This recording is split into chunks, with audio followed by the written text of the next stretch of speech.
All right, so now that we've got our horizontal alignment and our vertical alignment created, we're going to create our typical cross section.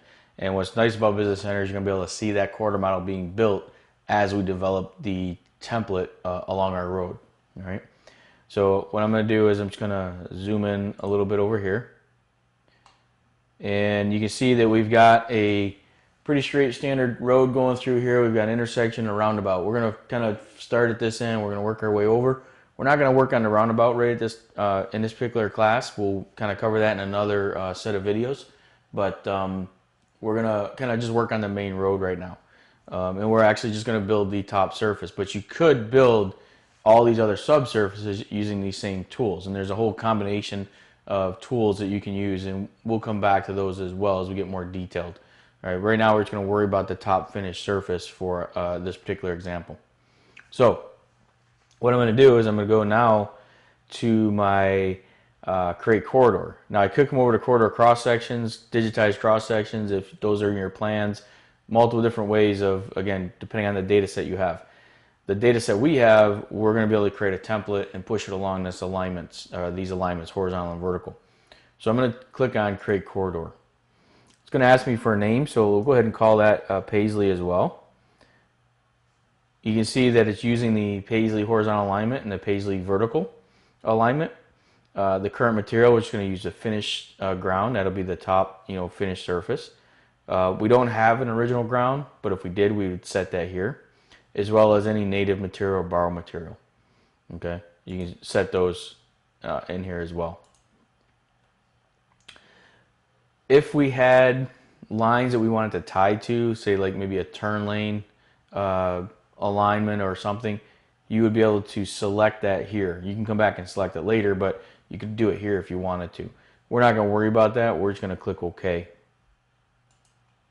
Now it's asking us for a beginning station for the corridor, and as well as some options whether we're creating a new definition and then a template name. Because this is the first time, we're going to use new definition. We're going to give it a name. Now for the beginning station, I know it's 50,000. But let's say it was some odd number and I couldn't remember, or I didn't want to start right at the end. I wanted to start somewhere in the middle. If you set your focus on the beginning station and then come out and just pick on your alignment where you want to or snap to that point, you can see it extracts the stationing value for us. So just by picking that line over here, we're populating the station value. We are creating a new definition. You can see you got copy definition, you got reference definition, and you got from file definition. So if you create this template and you want to save it and use it, because maybe this is a typical template that you use on other sites, you could, well, I'll show you how to save it in a little bit, but you can read that in. So if you stored this out already, you just go grab that definition from the file. All right, so I'm just going to go new definition, and we're going to call this, we'll call it Paisley full section, because we're going to do the full typical section, and I'll show you that here. That looks like this. Okay, so we're going to do this full section for this particular example. So I'm just going to move that over to my other screen. I'm going to use it as a reference guide. All right, so now that I've got that set, I click or insert, and it's going to give me another panel here, and I'm going to move this over here so you can see what I'm doing. I'm going to zoom in on this right up in here.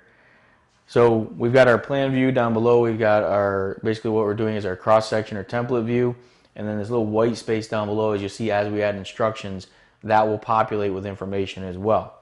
Okay. Again, you can float this if you wanted to, but we're going to leave it docked the way it is. So on the Edit Corridor Template panel, you've got a bunch of different options. We'll come back to some of these commands up top. Shows us our template name, and then the instruction type is where you're going to start. So if I pull this down, you can see that there's a bunch of different instruction types. I can create an instruction, and the instruction basically is what I'm doing is I'm going to create, let me bring this back, this panel back, or PDF back. What I want to do is each segment of my typical section, consider that a link or a line. So from my center line out to my edge of road, that's a link. So that's going to be an instruction. The gutter pan, that's an instruction. The slope up to the top back of curb, that's an instruction. So what I'm doing is I'm creating these links using what are called instructions inside a business center. And you can use any combination in multiple different ways.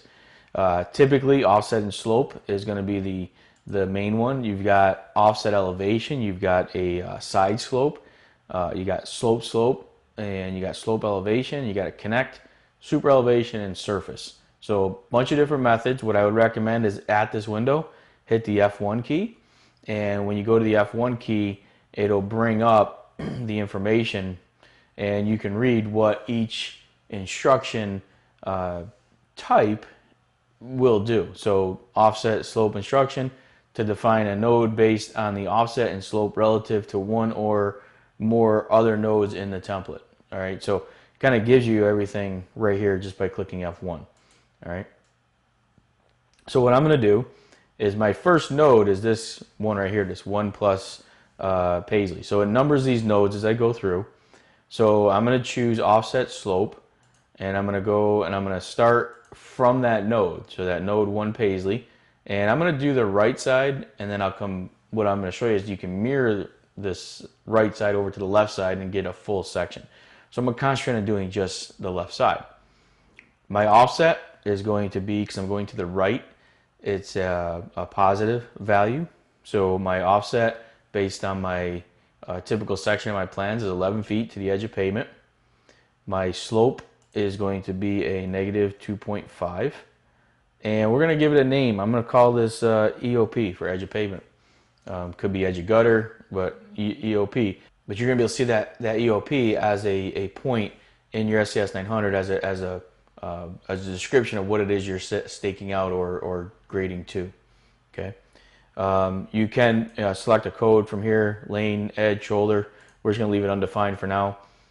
We can set a material.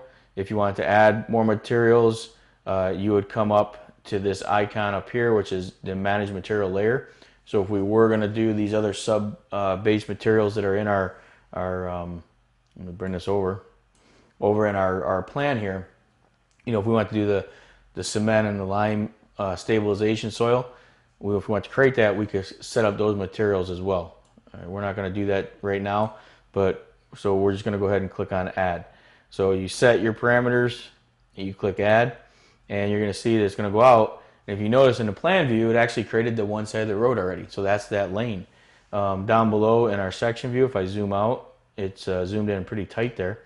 You can start to see that I got a negative 2.5, shows my slope, shows my EOP number and description.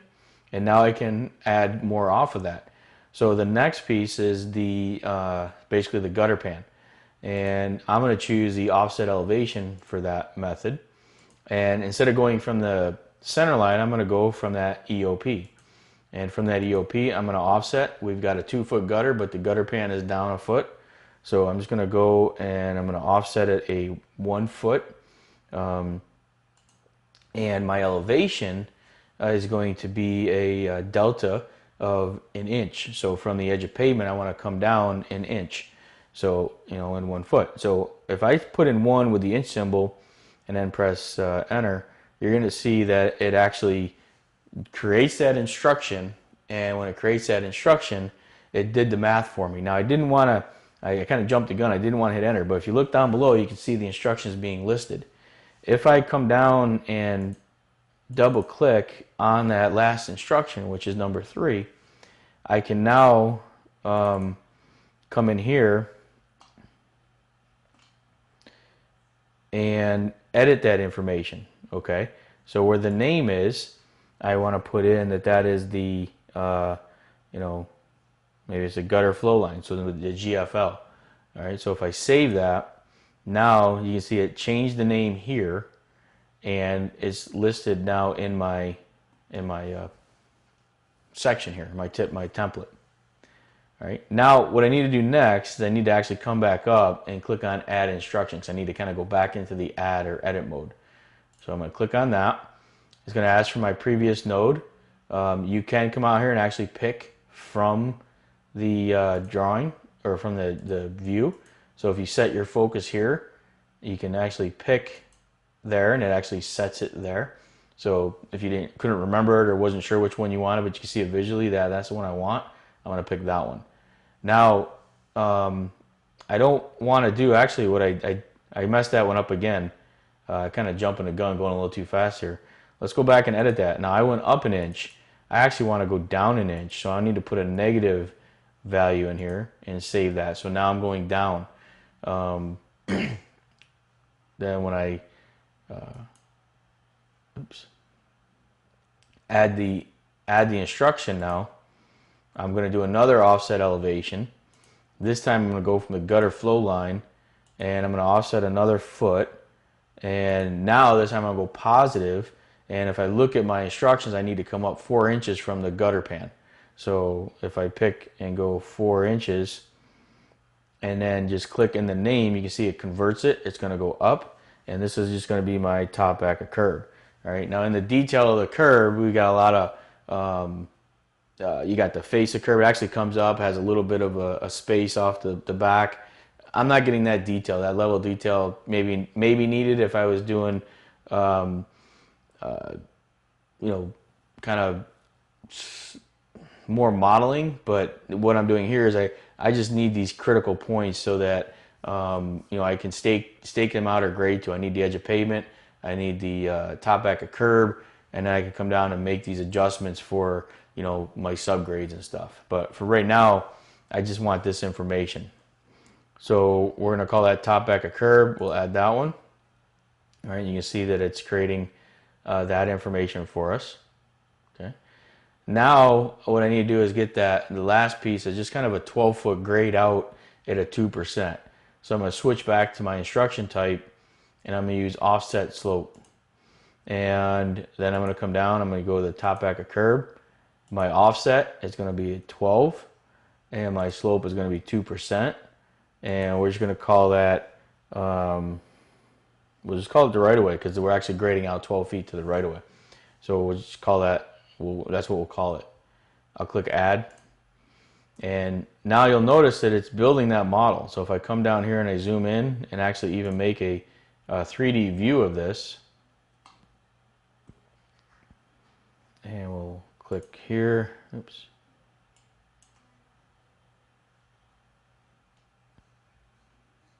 All right, we'll come in and you can take a look. It's building half of that road, okay?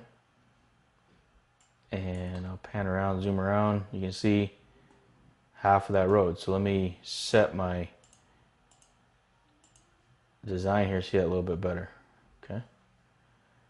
What we'll do is build the rest of this road, and I'll show you this 3D view again. All right, so it's actually building the surface as I make this template. All right, I've got the full side over here. So what I'm doing now is I'm just going to mirror that. So using the command up here, I'm going to mirror the instructions to the other side.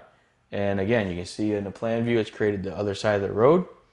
And now I've got this full typical cross section or typical template that I've got pushed all the way down the road.